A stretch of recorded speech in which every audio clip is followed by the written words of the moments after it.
अस्सलाम वालेकुम नाज़रीन, मैं हुसैनी आशिक और आप देख रहे हैं प्रोग्राम फोकस। नाज़रीन, हमेशा की तरह आपकी खिदमत में हाजिर है न्यू इन्फॉर्मेशन के साथ और ख़बरों के साथ। आज बात करने जा रहे हैं पीडीएम की हिकमत अमली के बारे में कि उनका नेक्स्ट स्टेप क्या होगा। इसके साथ साथ बात करेंगे एमक्यूएम और पीपल्स पार्टी की मुलाकात हुई, दूसरी जानिब ख्वाजा आसिफ की गिरफ्तारी। इन तमाम मौज़ूआत पर बात करेंगे हम अब्दुल रहमान राना के साथ। बहुत शुक्रिया राना साहब आपकी तशरीफ़ आवरी का, प्रोग्राम को वक्त देने का। बहुत शुक्रिया मैडम आपका प्रोग्राम में मदऊ करने का।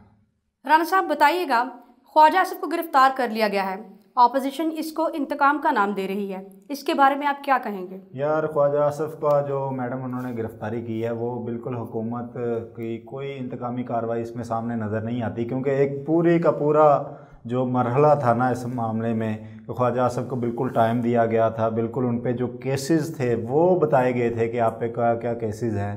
पहले आपको पता होगा कि जब वो वज़ीर दफ़ा थे और वज़ीर ख़ारजा जब वो बने तो वो अकामा यूज़ करते रहे हैं यूएई का। ये किसी से कोई लुकी छुपी बातें नहीं हैं। और उसके बाद जो इन्फॉर्मेशन सामने आई हैं कि कैसे 8 मिलियन से उनके जो असासे थे वो 20 मिलियन डॉलर तक पहुंच गए, इन तमाम सवालात के जवाब है नैब उनसे वक्तन फ़वक्तन सनिया उनसे पूछती रही है, जिसका वो उनको सही से जवाब नहीं दे सके। नैब के मुताबिक वो नैब को मुतमईन नहीं कर सके।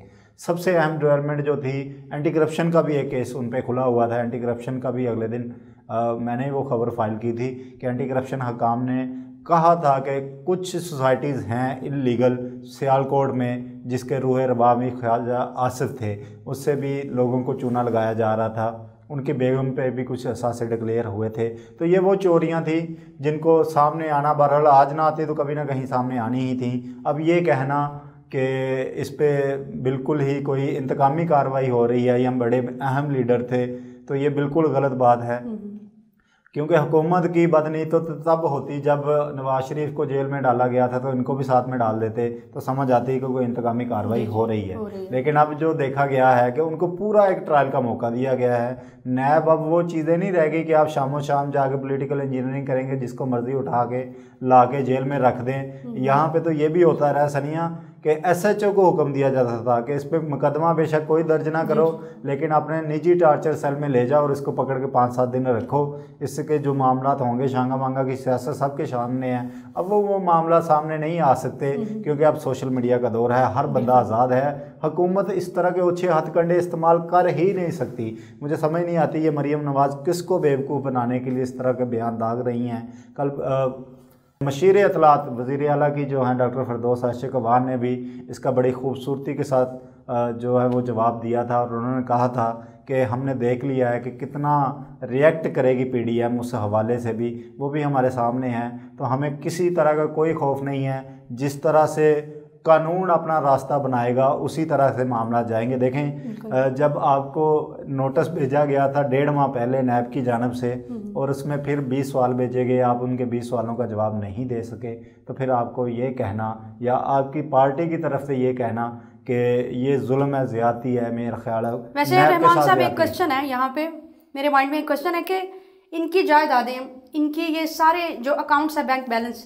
ये किधर से आया? क्या इनके पास इसका कोई जवाब है? देखे ना, जवाब होता तो वो देते। अब वो चावलों वालों का एक्सपोर्ट का बीच में आ रहा है, जी हमने चावल एक्सपोर्ट किए हैं तो उससे शायद पैसे बन गए हैं, ज़मीनें इंपोर्ट की हैं, हम कुछ सोसाइटियाँ बना रहे हैं। ख्वाजा साहब के पास तो अकामा एक ऑफिस, पब्लिक ऑफिस होल्डर तो रख ही नहीं सकता, क्योंकि आपकी तो फिर पाकिस्तान के साथ जो वफादारी है वो मशकूक होती है।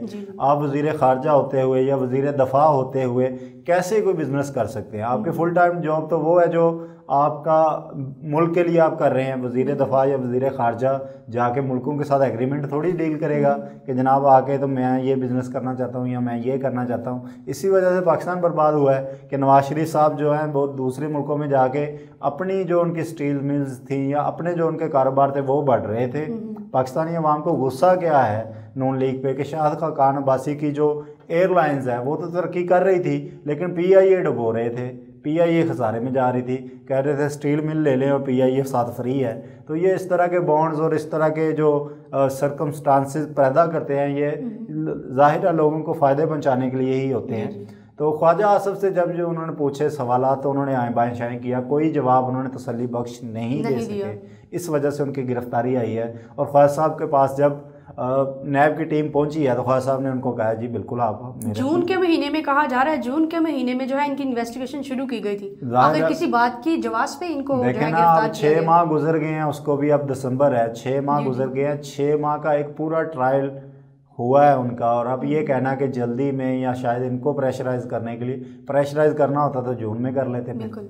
अब यहाँ से ये समझ आती है बात कि जो नैब था वो अपनी तहकीकात कर रहा था। नैब अब करता क्या है, पहले एक जो शिकायत आती है उस पर एक वो इंक्वायरी कमेटी बनाते हैं। इंक्वायरी कमेटी का काम है उसको रेफ़र करना, रेफरेंस फाइल करना, ताकि उसके गिर्द जो जितने भी उनके पास सबूत होते हैं उनको इतना मजबूत करते हैं कि अदालत के सामने जाके कहते हैं कि सर हम ये मुल्ज़िम था और इसके खिलाफ ये चार्जशीट थी और इसके खिलाफ ये सबूत है। अगर सबूत ना हो तो नैब उधर ही केस फारग कर देती है। इसका मतलब ये जो नैब पे इल्जामात लगाते हैं कि नैब गलत कर रहा है, हुकूमत नैब को इस्तेमाल कर रही है, मैंने बिल्कुल बेबुनियाद हैं, क्योंकि अगर नैब के पास इस मामले में सबूत ना होते तो वो इतने बड़े फिगर को कभी भी जो है हिरासत में लेने की कोशिश ना करते, बिल्कुल भी हिम्मत ना करते कि वो ख्वाजा आसिफ जैसे बड़े दिमाग ब्लंट जो बंदे हैं जिनका पाकिस्तानी सियासत में एक अहम किरदार तो है यकीनन, तो उनको इतनी जल्दी कोई हाथ नहीं डाल सकता अगर इतनी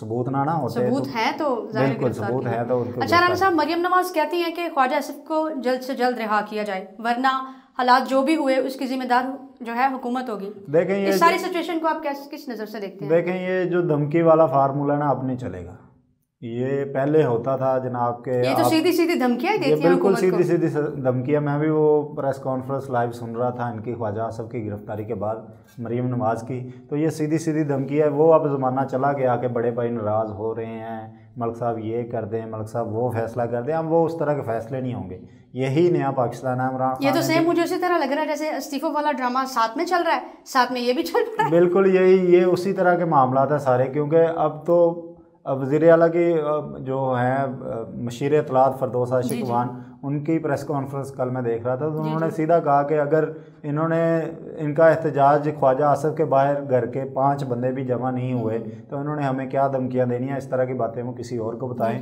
अगर PDM ने इनके लिए सख्त रिएक्ट करना होता तो वो था। मैं समझती हूँ कि धमकियां देने के लिए भी जमात का स्ट्रांग होना बहुत ज़रूरी है, और इनमें मजबूत पानी नहीं है अपनी जमात में, PDM में जो मजबूत पानी नहीं है। PDM का तो देखें गवारे से हवा निकल गया, उस पर तो मैं बाद में आता हूँ, लेकिन जो आपका सवाल था कि मरियम नवाज़ की जो धमकी है वो धमकियों वाला दौर गुजर चुका है। अब जो है आपको कानून का रास्ता लेना पड़ेगा, अब आपको अदालतों का दरवाज़ा खटखटाना पड़ेगा। अगर तो आप बेगुनाह हैं तो यहाँ से लोगों को रिलीफ भी मिल रहे हैं, यहाँ पे ख्वाजा साद रफ़ीक भी बाहर आए हैं तो उन्होंने भी एक केस लड़ा है, उन पे भी मजबूत केस था, लेकिन अब उनकी ज़मानत हुई है, ज़ाहिर है किसी बुनियादों पर ही हुई है। अब ख्वाजा साहब ने भी अपना केस लड़ना है और उसी बुनियाद पर ही वो बाहर आ सकते हैं। इन धमकियों से या इन चौंचलों से बाहर नहीं आ सकते कि जिसमें कहा जाता है कि जनाब कि ये हो जाएगा वो हो जाएगा, ये वो नहीं हो सका। इसीलिए फरदौस आशिक खान ने कहा कि यही नया पाकिस्तान है, यही वो दो नहीं एक पाकिस्तान है कि यहाँ पे हर एक के लिए कानून बराबर होगा, चाहे वो आम शहरी है चाहे ख्वाजा आसिफ है। पहले तो लोगों की टांगें कांपती थी, पहले तो लोगों के हाथ कांपते थे। इंसाफ नाम भी इसी का है कि नबी पाक सल्लल्लाहु अलैहि वसल्लम ने फरमाया कि अगर फातिमा भी चोरी करती, मेरी बेटी फातिमा, तो मैं उसके भी हाथ काट देता। तो अब ज़ाहिर है अगर रियासत मदीना की बात होती है तो ख्वाजा आसिफ हो, मरियम नवाज़ हो, परवेज़ रशीद हो, कोई भी हो इस पार्टी का, अगर किसी ने चोरी की है तो सबको गिरफ्त में आना ही पड़ेगा। रहमान साहब बताइएगा, MQM की नाराज़गी हो चुकी है हुकूमत से और पीपल्स पार्टी का वफ्द मिला है MQM के साथ, तो आप क्या समझते हैं हुकूमत के लिए क्या कोई ये परेशानी की बात हो सकती है? देखिए परेशानी की बात तो तब हो कि जब MQM अपने रिज़ाइन पेश कर दे या हुकूमत से निकल जाए, जैसे बलूचिस्तान वाले निकले थे, फिर तो परेशानी की बात है, क्योंकि चौधरी बरादरान और MQM की वजह से ही हुकूमत की जो अददी अक्सरियत है वो इस टाइम सिर्फ इन्हीं 2 पार्टियों के मरहून मिन्नत है। लेकिन MQM यहाँ पे स्टांस ले नहीं सकती। क्यों नहीं ले सकती? उनका जो सबसे बड़ा मसला था वो था कि जो है ना मरदमशुमारी, वो उसमें कराची की जो है ना तादाद वो कम बताई गई है, 1 से 1.5 करोड़ तादाद कम बताई गई है। ये सारों ने बड़ा खुली डिबेट थी इस पर, मेरा ख्याल है बात होनी चाहिए, इसमें कोई शक नहीं। लेकिन गवर्नर सिंध को टास्क दिया वज़ीर आज़म ने कि उनके साथ मुलाकात करें या उनसे टेलीफोनिक रब्ता करें, उनको मनाने की कोशिश करें। तो इस हवाले से कबल अज़ वक्त शफाफ मरदमशुमारी के लिए 5 रुकनी कमेटी तश्कील दी जा चुकी है वज़ीर आज़म की तरफ से या हुकूमत की जानब से। कौम के वसी तर मफाद में छठी मरदमशुमारी के मतनाज़ा जो है नताइज कबूल किए जाएँ, वजारत कमेटी ने सिफारिश की है। अब देखें, कौम को इस वक्त जब घेरा हुआ है PDM ने, जब घेरा हुआ है इंटरनेशनल लॉबीज़ ने, जब घेरा हुआ है LOC पर भारत ने, और हमने इसी प्रोग्राम में EUDIS इंफॉर्मेशन का बारे में भी दुनिया को बताया था कि कैसे भारत जो है वो डिसइंफॉर्मेशन फैला के पाकिस्तान का तशख़्ख़ुस ख़राब करने की, बर्बाद करने की कोशिश करता है। तो हमें ये अब समझना होगा कि इस तरह के जो सामने आ रहे हैं ना नज़रियात नए नए, इसके पीछे भी कहीं कुछ इस तरह की मामला ना हो कि पाकिस्तान को डिस्टेबलाइज किया जा सके। सियासी बातें जो होती हैं वो सियासी टेबल पर ही अच्छी लगती हैं, सड़कों पे आके उनका कभी भी हल नहीं निकलेगा। कराची को अगर आप कहें कि हम उसकी आबादी पूरी करवा लेंगे सड़कों पे आके, तो वो नहीं पूरी हो सकती। उसके लिए नई मरदमशुमारी होनी चाहिए। उस पे हवाले से गवर्नर सिंध ने कहा है कि हम बिल्कुल तैयार हैं और ये जो मरदमशुमारी है ये बिल्कुल करवाएंगे, लेकिन अब जो है वो बल्दियाती इंतखाबात हमारे सर पे हैं, तो सबसे पहले बल्दियाती इंतखाबात हो जाएं ताकि जो शहर का निज़ाम है, आपने पहले देखा कि मेयर कराची कुछ ना कुछ काम कर रहे थे वसीम अख्तर साहब, अब बिल्कुल ही लावारिस छोड़ दिया है। वहाँ पे कचरा है, वहाँ पे गंदे नालों के मसाइल हैं, वहाँ पे सुप्रीम कोर्ट भी बरी पड़ी है और उन्होंने 1 माह के अंदर अंदर उसका हुक्म दिया है कि कराची को जितनी भी तजावुज़ात हैं, जितने भी गंदे नाले हैं, जितनी भी लाइन की पटरियों पर जो कब्ज़े हैं, 1 माह के अंदर अंदर उसको बहाल किया जाए। इसके अलावा चीफ़ जस्टिस ने यह भी हुक्म दिया अपने हुक्मनामे में कि कायद-ए-आज़म का जो मज़ार है वहाँ पे दरख्तों की जो कमी है उसको पूरा किया जाए, और इसके साथ साथ जो एक पार्क है वसी और रीज़ कराची में उसको भी बनाया जाए और उसको भी रीयूनियन किया जाए। इसके साथ साथ जो सबसे अहम पॉइंट है कराची के हवाले से, मरदमशुमारी तो पॉइंट है ही है, लेकिन गंदे नालों की बहुतात थी। जैसे ही हमने देखा कि इस दफ़ा अर्बन फ्लड का जो सबसे ज़्यादा मुतासर इलाका था वो कराची था, डिफेंस था कराची का इलाका, तारक रोड था, 3 तलवारों वाला इलाका था, ये सारे इलाके थे जो पानी से भरे पड़े थे, एलीट क्लास का इलाका था। तो इसका मतलब ये है कि अब इसको हल करने के लिए एक जामे लाहे अमल देना पड़ेगा। इसके हवाले से सिंध हुकूमत के साथ वफाकी हुकूमत भी आई और 1100 रुपये का पैकेज भी अनाउंस हुआ। मैं एक बात पूछना चाहती हूँ आपसे कि हर सियासतदान स्पेशली ऑपोजिशन में से कराची को ही क्यों टारगेट रखता है अपनी सियासत में, कि सबसे पहले उसको आगे रखता है कि यहाँ जो है यहाँ ये वाला इकदाम नहीं उठाया जा रहा है, यहाँ ये नहीं हो रहा, यहाँ ये नहीं। देखिए उसकी वजह है ना, कराची इस टाइम आपकी जो है ना माशत की शाहराग है। जी जी। इंसान का जो गला ना हो तो इंसान खाएगा कहाँ से, पिएगा कहाँ से, सांस कहाँ से लेगा।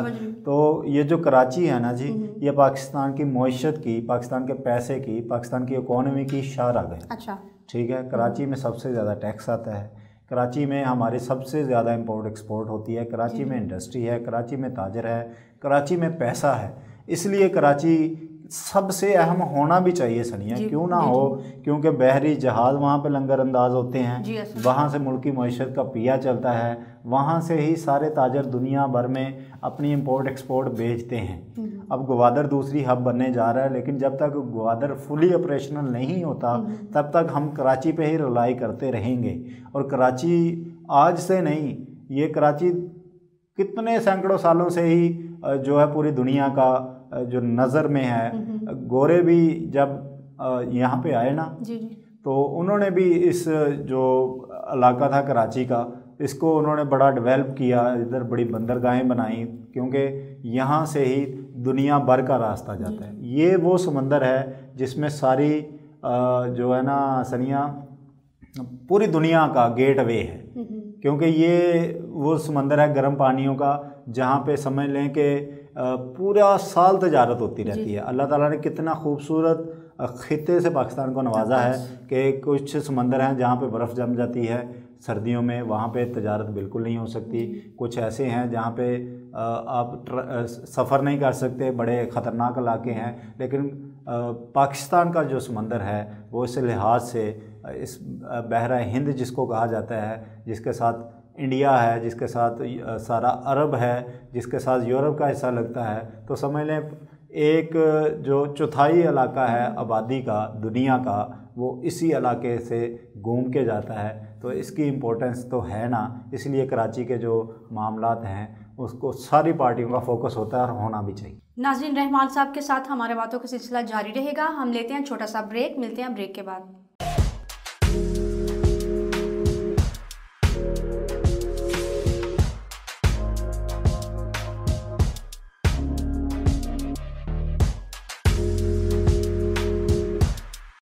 वेलकम बैक नाजरीन, आफ्टर अ शॉर्ट ब्रेक। तो राना साहब बताइएगा, JF-17 तैयारी फ़िज़ाइया के हवाले से ब्लॉक 3 की तैयारी शुरू कर दी गई है, इस बारे में आप क्या कहते हैं? देखें, बड़ी ही अहम डेवलपमेंट है। पाकिस्तानी दफ़ा को नाकाबिल तस्खीर बनाने के लिए चाइना की मदद से पाकिस्तानी सारे इंजीनियर्स को मैं मुबारकबाद देता हूँ। बड़ा शोर डाला था इंडिया ने राफ़ेल राफ़ेल राफ़ेल का, कि राफ़ेल आ जाएगा तो शायद हम पता नहीं क्या बन जाएंगे। लेकिन जो हज़ीमत उठानी पड़ी थी अभिनंदन साहब को यहाँ पे आने के घुसने के लिए, वो पाकिस्तान ने उनको घुस के मारा था जब, और उनको एक चाय का कप भी पिलाया था, तो वो चाय बड़ी मशहूर हुई थी। और उसके बाद उस हज़ीमत से बचने के लिए बहुत शुक्रिया अदा करके गया था। बहुत शुक्रिया अदा करके गया था। उस हज़ीमत से बचने के लिए मोदी साहब ने अपनी अवाम को जो है वो पीछे लगाने के लिए फिर से एक चिराग के उन्होंने कहा था कि हम राफ़ेल मंगा रहे हैं, जो बड़ा ही जदीद तैयारा होगा और पाकिस्तान के परखीचे उड़ा देगा।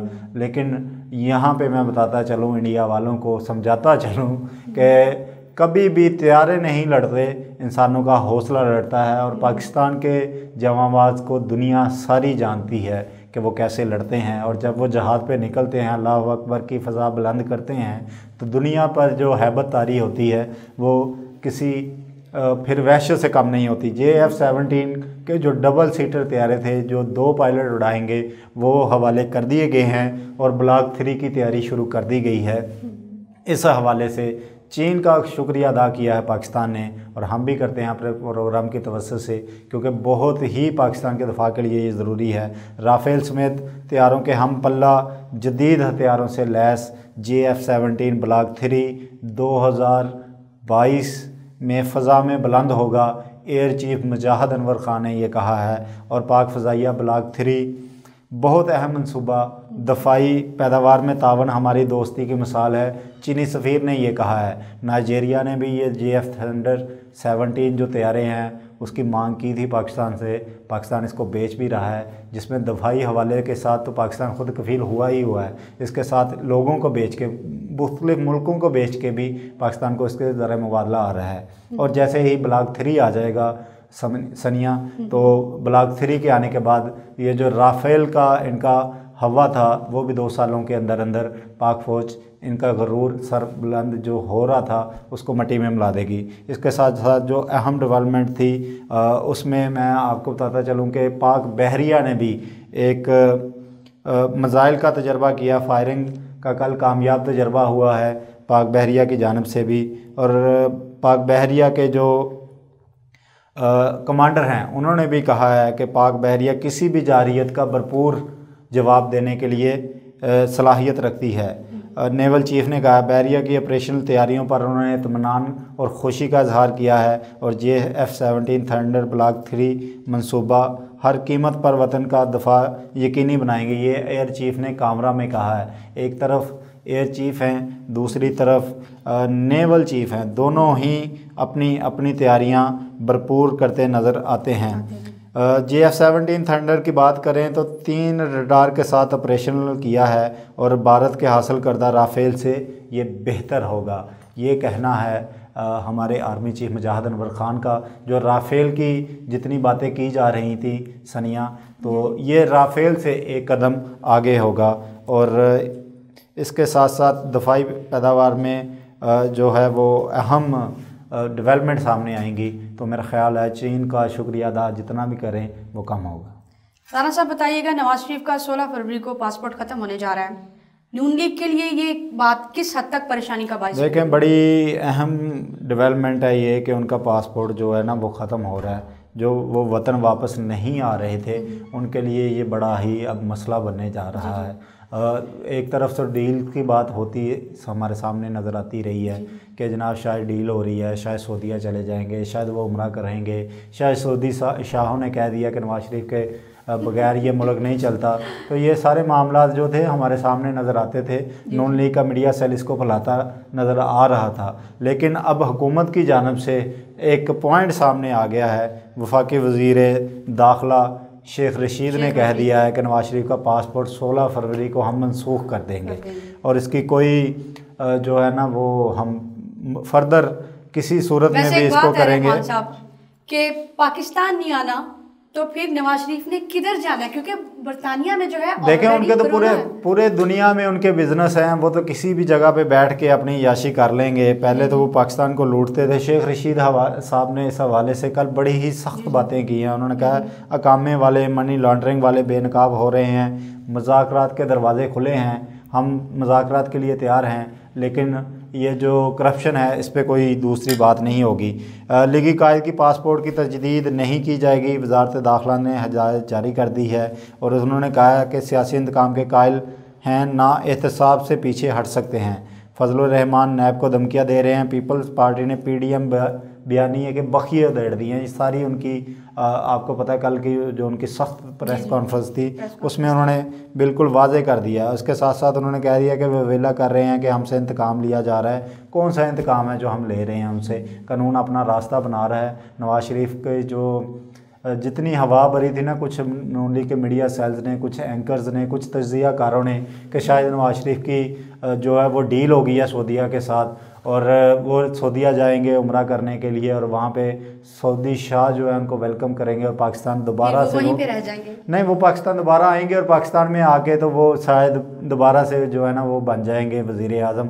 तो वो सऊदीया उनको जो है पाकिस्तान को डीरेल करने की कोशिश कर रहा है, इमरान खान के ख़िलाफ़ है। तो इन तमाम हवाएँ जो थी ना गर्दिश कर रही, इनका ख़ात्मा हो चुका है। पाकिस्तान ने जो उनका $1 बिलियन देना था, चाइना ने वो दिया और वो पाकिस्तान ने आसानी से उनका कर्जा भी उतार लिया। ना सऊदीया आंखें दुकाने की पोजीशन में आ सका, ना इस तरह के गुब्बारे में जो हवा भरी जा रही थी उसका कोई ताल्लुक सामने आ चुका। क्योंकि जो मुल्क होते हैं, मुल्कों की दोस्ती मुल्कों के साथ होती है, शख्सियात के साथ नहीं होती। नवाज शरीफ के साथ जितनी मर्जी दोस्ती होती है उनका कोई इस तरह का मामला ज़ेरे बहस नहीं आया, ना कोई इस तरह का पाकिस्तान को पैगाम आया कि नवाज शरीफ के लिए कोई नरमी पैदा की जाए या इस तरह से किया जाए। आपके सामने आया कि अब वफाकी हुकूमत सीना तान के कह रही है कि हमने इनका पासपोर्ट रीन्यू नहीं करना, ये पाकिस्तान ही वापस आएंगे।